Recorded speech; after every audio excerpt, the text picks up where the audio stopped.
So, we use these 7 variables A, B, C, D, P2, P1, P0, and these are called variables. So, every memory location is given a name. So, if you have a variable, you use a name, and this name is something that you give so that you can remember what it is about, and in turn this variable name is attached to a memory location when you run the program. So, the name is, so when you say A, the variable name A, you are actually referring to the value at location that we are going to call A, and when you say A times B, it is actually going to take the value at location A and value at location B and multiply them together.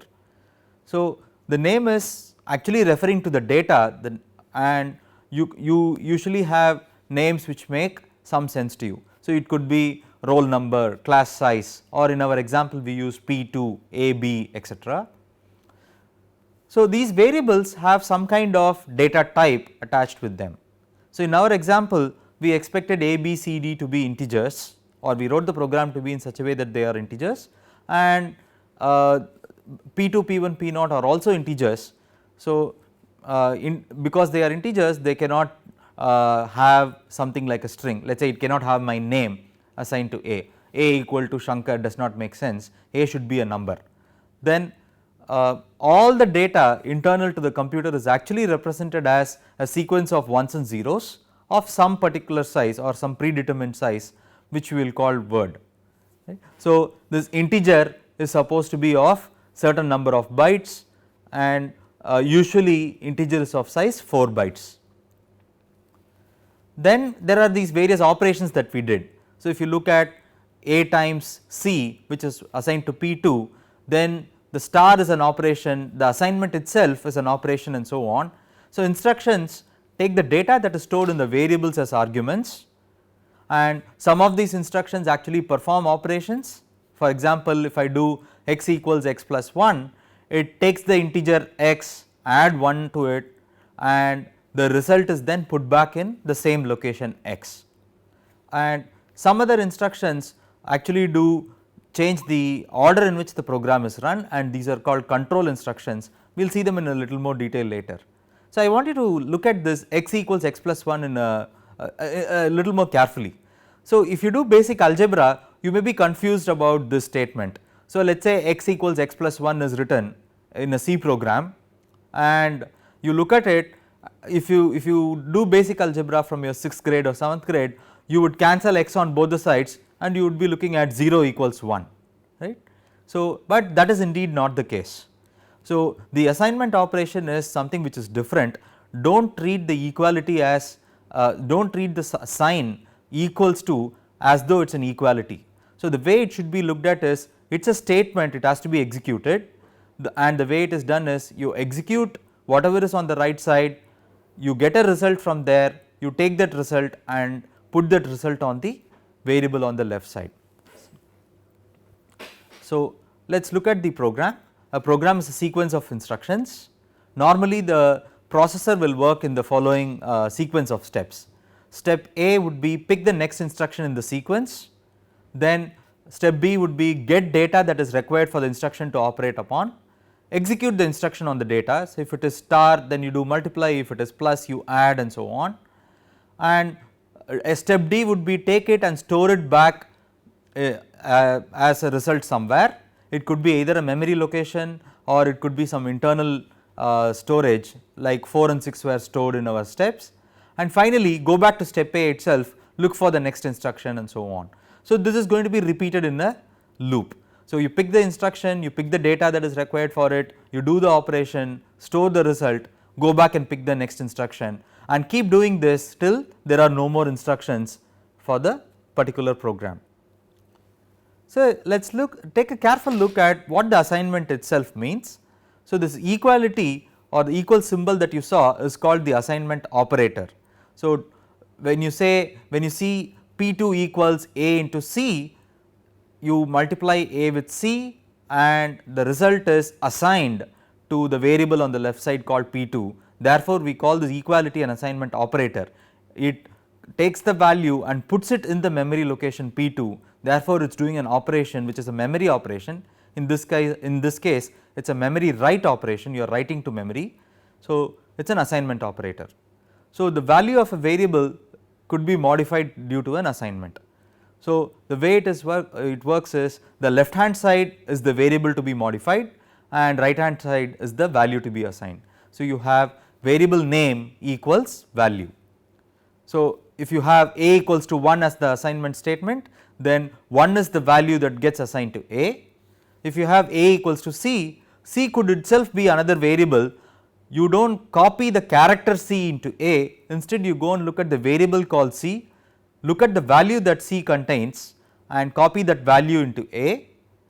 If you have something like a equals a into b plus d by e, then you actually take the variable value contained in the variable a, multiply that by the value contained in the variable b, store it temporarily, then take d and e, the values contained in these variables, divide d by e, store it again temporarily, add these two and put it back in the memory location a itself.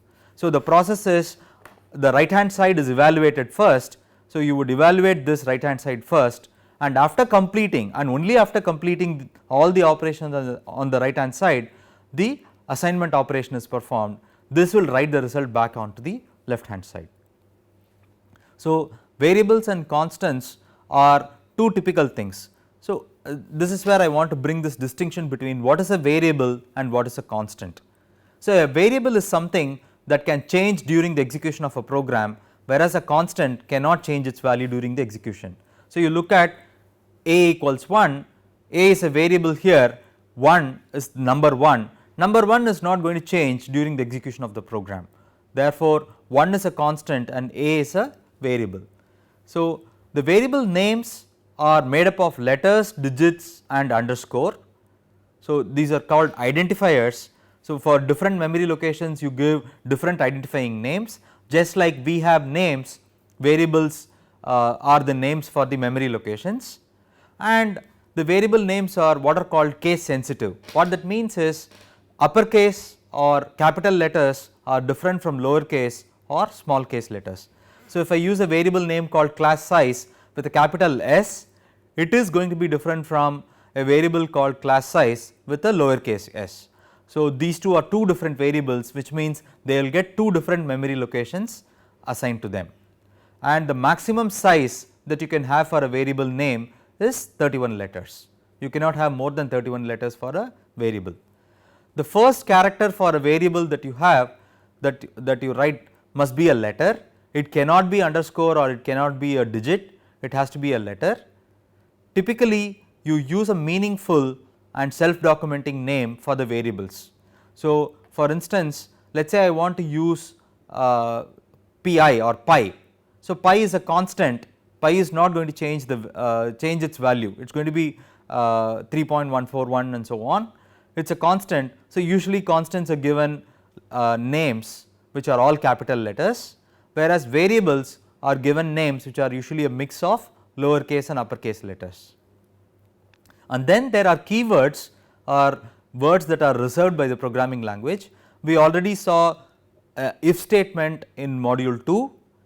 There are also other statements, other keywords like for and so on, we will see them later. So, these are not names that you can assign to your variables. You cannot have a variable by name if or for or else or float or int or while and so on.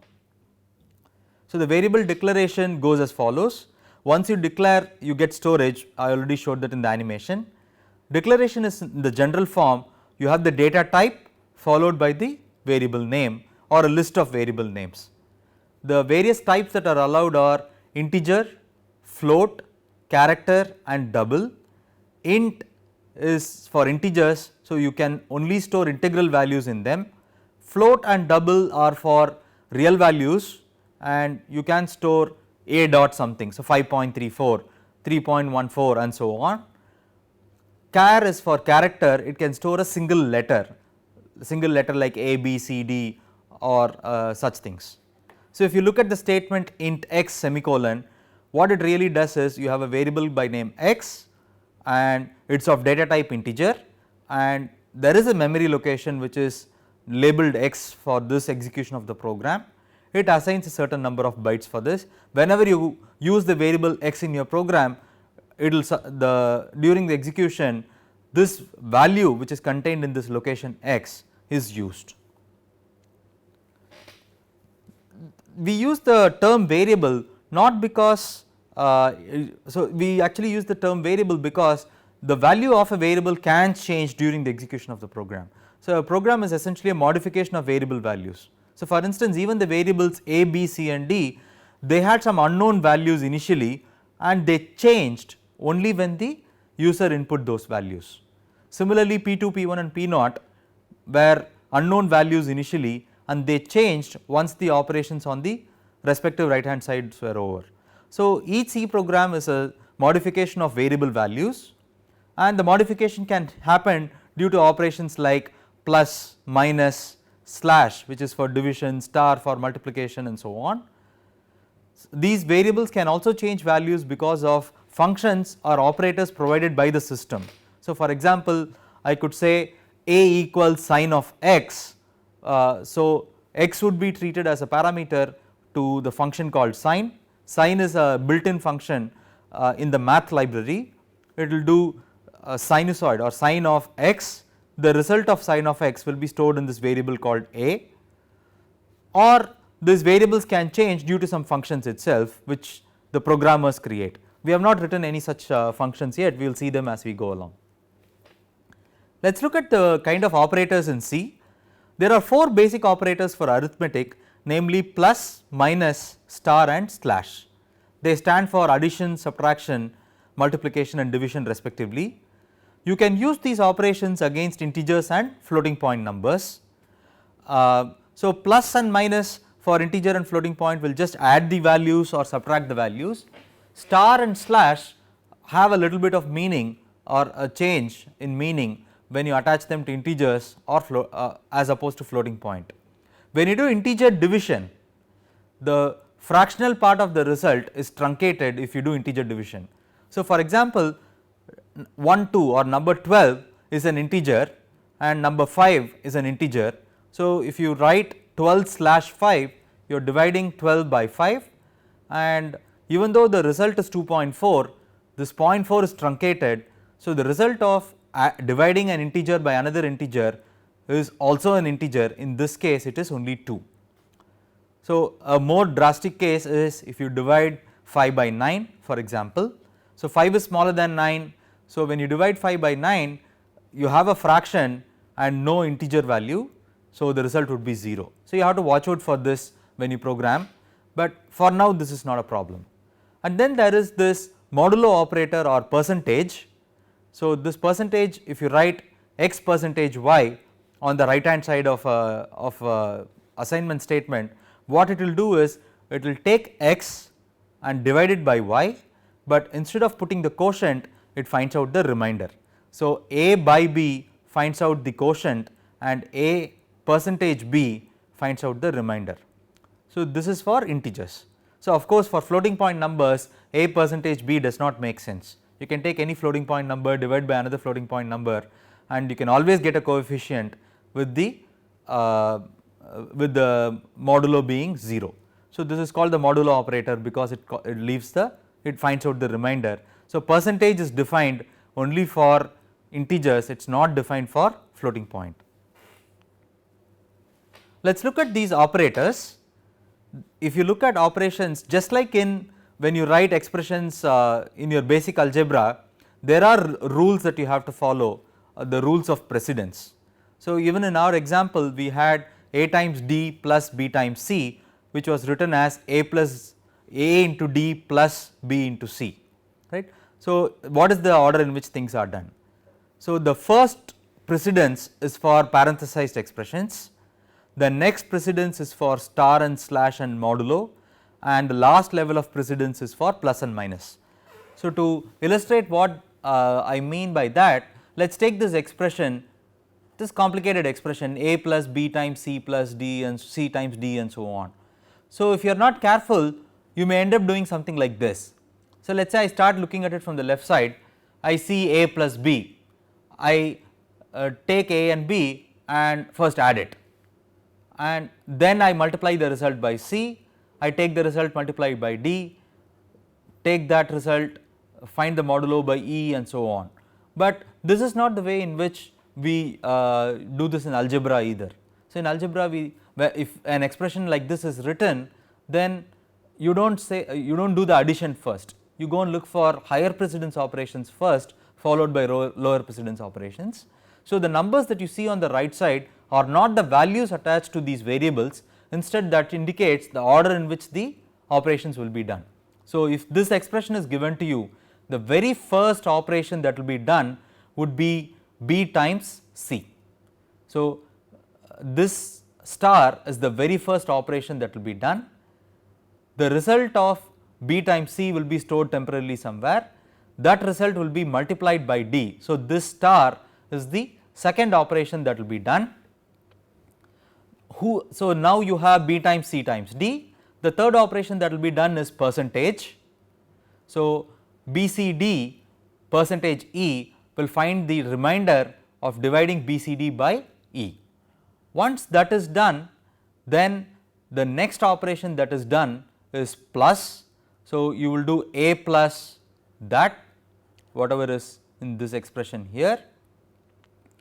Then finally, you do this division followed by followed by the subtraction. So, this is the order in which things will be done. So, if you are looking for a parenthesized expression which is equivalent to this would be the parenthesized expression. So, you start with B times C, the innermost thing is evaluated first, then you have that times D, then you have that times that modulo E. So, you will have a result from here that will be added to A, and you do F by G, and this whole expression will be so this F by G will be subtracted from this whole expression on this side. So, it is missing one parenthesis here. So, there is we expect a parenthesis to be here, alright. So, this is the order in which things are done. So, use parenthesis always if you are in doubt until you get familiar with the order of precedence. So, star, slash and percentage has higher precedence over plus and minus, and parenthesis has higher precedence over star, slash and plus. So, let us see another example here. So, A times B plus C percentage 5 plus x by 3 plus p minus r minus I. It looks complicated enough, it is also not a very good thing to write. So, I am giving it only for illustration purposes, you should not be writing such things in your programs. So, the evaluation order is B plus C and 3 plus p would be done first because of the brackets that you have around them, and once you have it, star, slash and percentage have the same precedence and you have star and percentage here. So, star comes before percentage in the program order. If you look at it from left to right, star comes before percentage. So, star will be performed before the percentage. So, A times B plus C is evaluated and then you do it modulo 5 over it. Similarly, when you have x by 3 plus p is evaluated already, so you will do x by that. At the end of it, you will have some value for this whole expression, some value for this whole expression, minus r minus I. So, now you have only pluses and minuses. You simply go from the left to right side and you will do this plus that. The result is then you remove r from it and then you remove I from it. So, that will be the order in which you do things, and finally, the whole expression is evaluated and you have a value at the right hand side. That value is assigned to this variable called value, which is on the left hand side. So, equal to is the only operator that violates the left to right rule. So, star you do the calculate something on the left side before you calculate something on the right side. Percentage also you evaluate something on the left side before you evaluate something on the right side, but for the equal to operator you need to evaluate the right hand side, get it completely evaluated, and then the result is assigned to the left hand side. Let us look at a few other operators that are useful and very common in C, and the increment and decrement operators are these operators which are actually unusual, not uncommon, unusual. So, so for example, this plus plus, right, if you add, so if you do a plus b, it is addition of a and b, but if you do a plus plus, it is actually equivalent to a equals a plus 1, a plus 1. So, plus plus means add 1 to the operand, and minus minus means subtract 1 from the operand. So, let us look at this small example. N plus plus would mean you take n, add 1 to it and put the result back in n itself. So, it will increment n after the use of n, whereas plus plus n means increment before the use. So, let us see how this can be useful in a expression, or how it can be used in an expression. N equals 4. So, there is a right hand side which is 4, the left hand side has n, there is nothing to do on the right hand side, it is a constant. So, 4 is assigned to n, so there is nothing to do there. Then let us look at this statement, x equals n plus plus. So, what we have here is this plus plus is a post increment operation. What that means is, use the current value of n, assign to the left side, and then come back and change the value of n. So, in this case, if n equal to 4 was already executed, the current value of n is 4, it is assigned to x, and then n is incremented to 5. So, at the end of these two statements, n would be 5 and x would be 4. Then if we have this third statement, y equals plus plus n, n has a pre increment operator, which means n should be incremented before the use in the right hand side. So, the current value of n is 5, you pre increment, the result is 6, and that result is given to y. So, after the execution, x would be 4 because you use the value before you incremented n, y would be 6 because 2 increments happened before you assigned it to y, and n would be 6 because n got 2 increments, one as a post increment here and one as a pre increment here. So, remember the memory layout, there are 3 variables n, x and y, which means there are 3 memory locations n, x and y, and mentally simulate how this read and write on the memory is happening involving the ALU. So, just remember that whenever you have a post increment, read, assign to the left side and then do this operation. Whenever you have a pre increment, do the operation first and then assign to the left hand side. So, it is as simple as that. So, we looked at the notion of variables and we looked at the notion of what the memory layout is. We also looked at what the various operators in C are, the basic arithmetic operators, and we looked at a small program. So, I want to show something small about the code before I wrap up this session lecture 1. So, I am going to run this program, we already had this program, I am going to run this program, we did int a, b, c, d, int p2, p1, p0, I am going to run this program. So, let us what I am going to do is I am going to run it with an unexpected input.